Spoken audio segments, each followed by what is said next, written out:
Hello, Phil Smith and James Copley here for the Sunderland Echo. Sunderland have just lost 3-0 at the CBS Arena against Coventry City. A Haji Wright hat-trick. Phil, dire. Yeah, it was really, really poor. It was the kind of performance that feels a bit like March 2024 all over again, really, where, you know, at that stage we were talking about all the things that were going on at the club, but especially that Blackburn game, we talked about the players just not producing enough, and I thought that's what happened today. It's not very often we've said it this season, like they've been such a spirited group, giving it all for the shirt, but I thought today they just weren't at it all, lost pretty much every second ball, really sloppy. Coventry were excellent, like, let's have it right, like really good players, in good form. I thought they produced an excellent performance from Sunderland. They just didn't turn up. I thought pretty much from minute one they were sat so deep, couldn't get up to the ball, passing was just really sloppy, weren't winning drills anyway off the pitch really. It was quite a worrying performance, especially with Dennis Serkin limping off in the second half. With all the defensive injuries we've got, it's hard to imagine how that could have gone much worse. Yeah.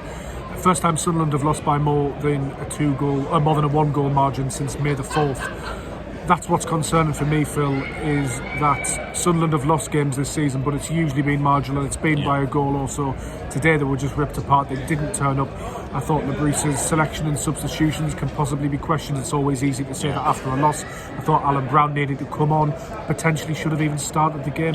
That's what we thought we were going to see, didn't we? I thought, obviously, like, it's easy in hindsight to go through these things, but when you look at how tired the midfield were in the first half, how poor I thought all three of the three midfielders were, and they've been excellent this season, so I'm not digging anyone out. It just didn't look shattered today. They were really poor.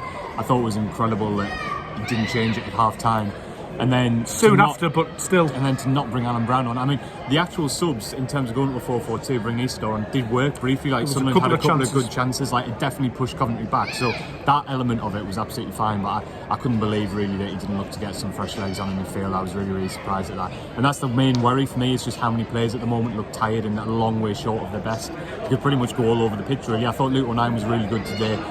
Did pretty much everything you would want your defender to do. Yeah. Other than that, I don't think anyone had a particularly good game, and there's so few players who look fresh and at the best. There's still time to sort that before the end of the season, but in terms of the momentum and the way that these two squads look at the moment, there is absolutely a huge distance. Coventry City look like a playoff side to me. Sunderland don't at the moment. Sunderland are probably going to still finish in the playoffs, barring a monumental, spectacular drop off. But to me, Phil, it's worrying because the form and the momentum mountain, it's pretty hard to get up there. It's hard to stay there, but once you're on the slide on the way back down, it's very hard to get back up there. That'll be the concern for Sunderland fans coming into a potential playoff campaign. And I'll say potential until it's, the deal is closed.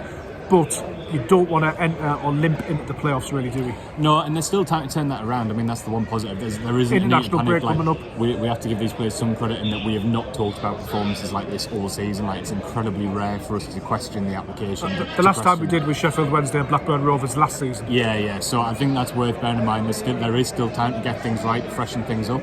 But that was a really concerning performance today. And, let's be fair, if Sunderland is still playing like that going into the playoffs, they're going to find it very difficult to get through. So yeah, a lot of worrying things on show today. Slightly concerning as well that it feels like it's been coming for a little while. Yeah, it's stagnated. The performances have just dropped a little bit.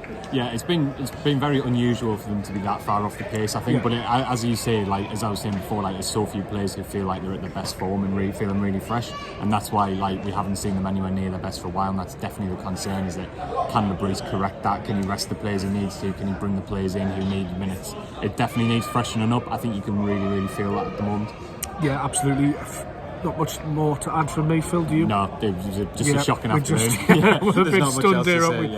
On the whistle tomorrow, podcast probably coming Monday. Obviously, we head into the international break, but head over to the Sunderland Echo for all of your latest news and views, all of that sort of stuff. Thanks again for watching.